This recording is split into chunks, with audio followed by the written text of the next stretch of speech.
رمضان المبارک اسلامی سال کا 9واں مہینہ ہے۔ یہ مہینہ اللہ تعالیٰ کی رحمتوں، برکتوں اور کامیابیوں کا مہینہ ہے۔ رمضان المبارک ہی کے مہینے میں اللہ تعالیٰ کی آخری آسمانی کتاب قرآن مجید کا نزول لوح محفوظ سے آسمان دنیا پر ہوا۔ یہ ایک ایسا مہینہ ہے جس میں اللہ تعالیٰ خصوصی طور پر اپنے بندوں کی مغفرت فرماتا ہے اور سب سے زیادہ اپنے بندوں کو جہنم سے آزادی کا انعام عطا فرماتا ہے۔ رمضان المبارک ہی کے روزے کا رکھنا اسلام کے بنیادی ارکان میں سے ہے۔ نبی کریم صلی اللہ علیہ وسلم نے ماہ رمضان اور اس میں کی جانے والی عبادات، روزہ، قیام، تلاوت قرآن، صدقہ، خیرات، اعتکاف، عبادت، لیلۃ القدر وغیرہ کی بڑی فضیلت بیان کی ہے۔ رمضان کے مہینے کے احکامات کئی اہم موضوعات پر مشتمل ہوتے ہیں جن کی آگاہی ہر مسلمان کے لیے ضروری ہے۔ ان میں سے چند ایک احکامات درج ذیل ہیں۔ نمبر 1، صوم یعنی روزہ۔ رمضان کا مہینہ روزہ رکھنے کا مہینہ ہے۔ روزے داروں کو طلوع فجر سے غروب آفتاب تک کھانے پینے اور جنسی خواہشات سے پرہیز کرنا ہوتا ہے۔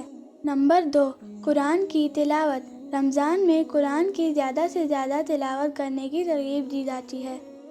نمبر 3، تراویح نماز۔ رمضان میں راتوں کے وقت تراویح نماز پڑھی جاتی ہے جو قیام اللیل کی طرح ہوتی ہے اور زیادہ سے زیادہ آیات کی تلاوت کی جاتی ہے۔ نمبر 4، زکوٰۃ الفطر۔ زکوٰۃ الفطر رمضان کے آخری دنوں میں مسلمانوں کی طرف سے ادا کیا جانے والا فطرانہ ہے جو غریبوں اور محتاجوں کو دیا جاتا ہے۔ نمبر 5، اعتکاف۔ بعض مسلمان علاقوں میں رمضان میں اعتکاف کا بھی عمل کیا جاتا ہے جس میں مسلمان ایک مخصوص مسجد یا مکان میں مخصوص وقت کے لیے رہتے ہیں تاکہ عبادت کریں اور اللہ سے قرب حاصل کریں۔ نمبر 6، احتفالات یعنی تقریبات کی تیاری۔ رمضان کے دوران مسلمانوں کے لیے کئی مخصوص احتفالات یعنی تقریبات بھی ہوتے ہیں جیسے رمضان کی شروعات اور عید الفطر کی تقریبات۔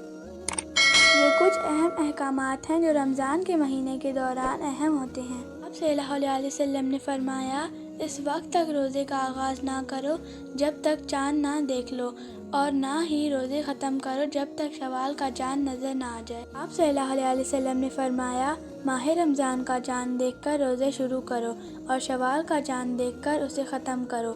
اگر تم پر مطلع ابر آلود ہو تو شعبان کے مہینے کے 30 دن پورے کر لو۔